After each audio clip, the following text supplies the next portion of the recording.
जा दिलवा दीवाना हो गइल। तू हंस के देखलुए जा दिलवा दीवाना हो गइल। तोहरा गली में रोजो हमरो, तोहरा गली में रोजो हमरो आना जाना हो गइल। तू जब से देखलए जान दिलवा दीवाना हो गइल।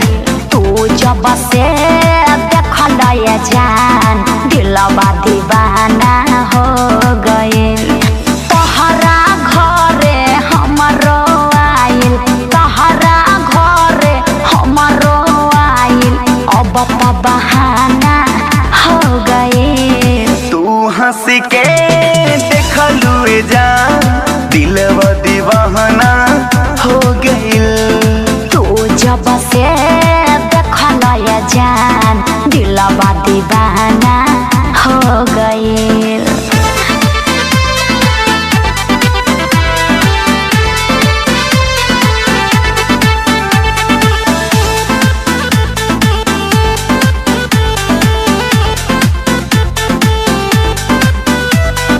पहला नजर में भइनी पागल देखी के तोहर रूप हो। होठवा लगल गुलाब के फूलवा बिंदिया हजारा के धूप हो।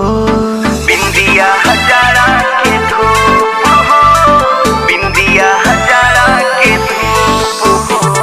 लड़ते ना धड़कन धड़कल भइल अजबे फील हो।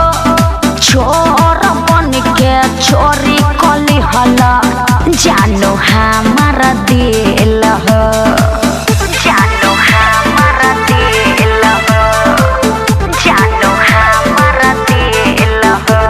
सांस में हमारा बसलुए जान जग अनजाना हो गइल। सांस में हमारा बसलुए जान जग अनजाना हो गइल।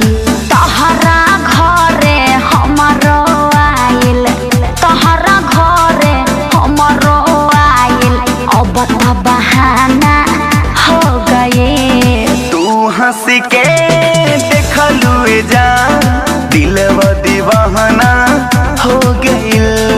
तू जब से देखलए जान दिलवा दीवाना हो गइल।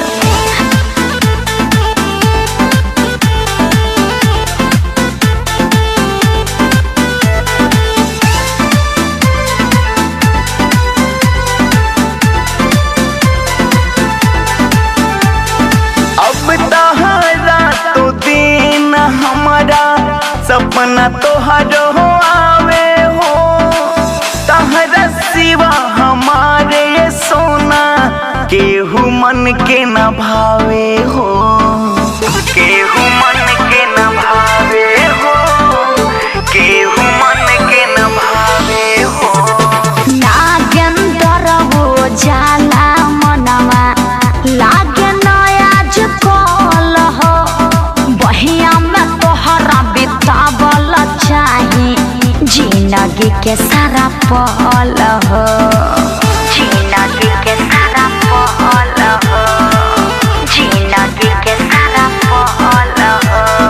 अर्जुन शर्मा जानो तारे प्यार के इहे तराना भइल। रंजित बाबू कहता रे प्यार के इहे तराना भइल।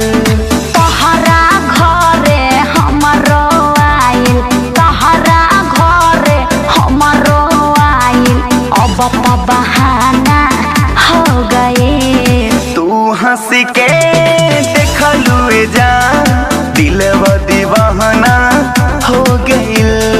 तू जब से देखल ये जान दिलवा दीवाना हो